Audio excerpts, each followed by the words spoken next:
Hey guys, how's it going? It's Andrew for Action Industries. You know who I am. That's why you're here. And I am here to talk about the review of Joker, which I saw last night. And I wanted to sleep on it because it was a very unique viewing experience. First of all, the movie was amazing. I actually really, truly adored this movie. I thought it was very, very well made.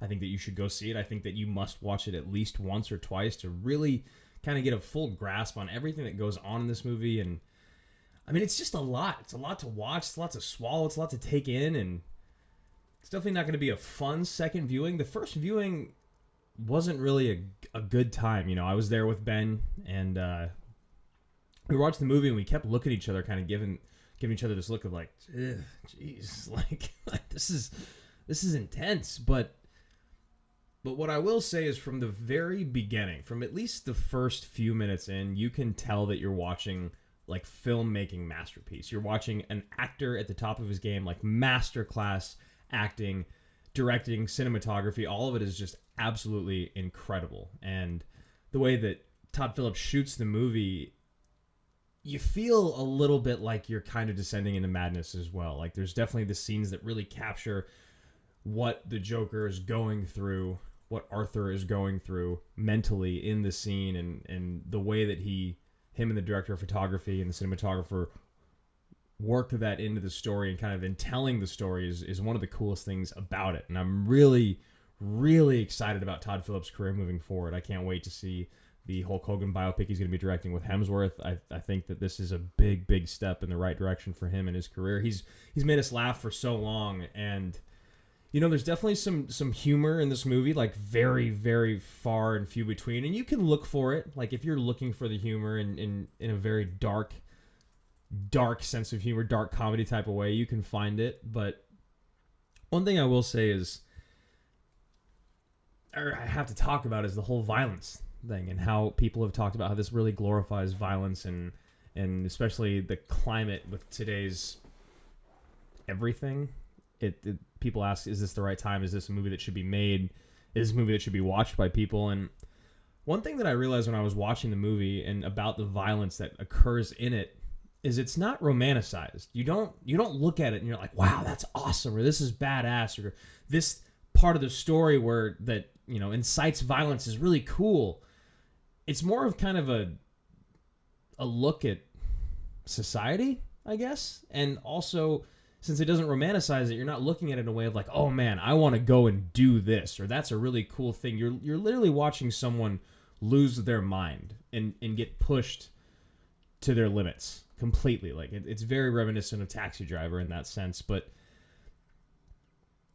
I don't think that there's a moment in this movie where you're watching the things that happen, and watching the things that he does, and watching the things that happen to him, and you're like, wow, that's cool. Let's go do that, or that makes that look okay. It always paints it in a picture of, it just makes you look at it and it makes you think.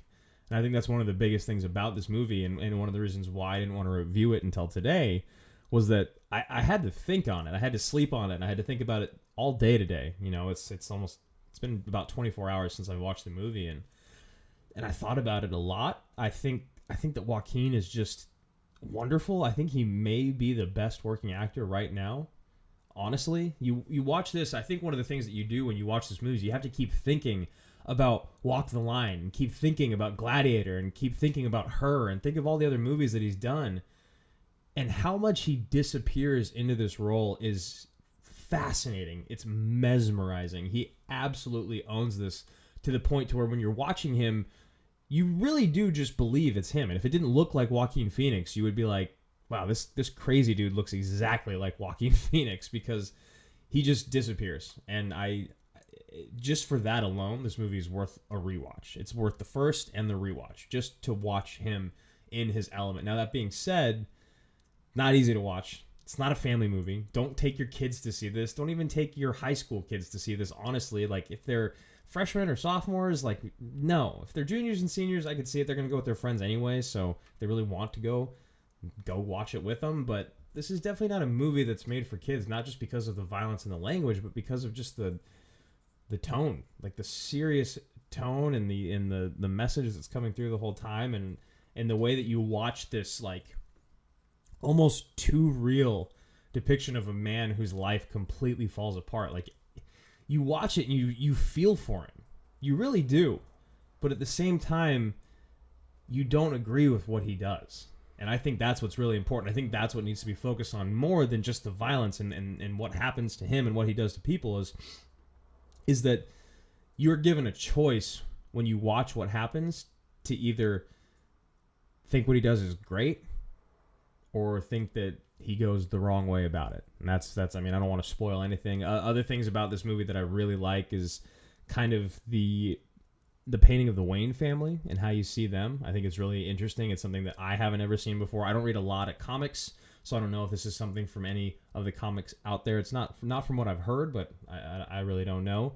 But I really like how they bring Thomas Wayne in the story. I like what role he plays in Joker's life and all that, and his mother's life. And you know, they talked about seeing Bruce Wayne in the trailer, and I think that here's the other thing that's about it is that this is a villain origin story, but it's not a villain origin story in the sense of something like, oh, I'm going to see Joaquin Phoenix fight Batman one day. Like, that's why this is a cool movie, and that's why it's awesome to see the Joker. This is literally taking maybe one of the most famous villains of all time and giving it a very, very real twist on how he got to where he is and how he got to where he has been in all the different iterations that you've seen of him, whether it's 89 or the Dark Knight franchise or, you know, every comic that you've ever read with the Joker in it. I think that's one thing that's fascinating about it is that it just gives it a very real twist. I mean, we do this thing on our show where we talk about whether things are totally ridiculous, totally legitimate, or right in the middle, and this movie is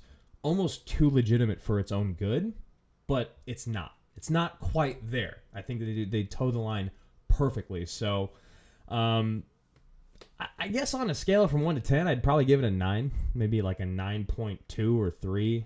I need to watch it again and see if I actually give it more or less, because part of me wants to give it a 10, other part of me wants to give it like I don't think I can really go lower than 9, honestly. I mean, if we're talking about just great filmmaking and storytelling and the twists and turns that come in this and how completely engaged you are for the entirety of the film, you got to watch it.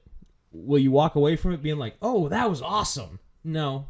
You'll walk away from it probably how I did last night. My girlfriend asked me what I thought, and I was like,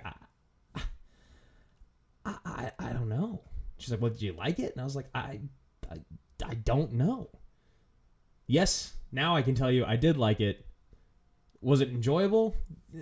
Kind of, but it was definitely worth the watch. So let me know what you guys think. Make sure to subscribe to the channel. Comment down below after you see Joker or before you see Joker. Tell me what you thought about this review and tell me what you think about the movie. Did you love Joaquin? Did you love Todd? Did you love how they painted the Waynes? I need to know all about it. So thank you guys so much for stopping by, and I will see you next time.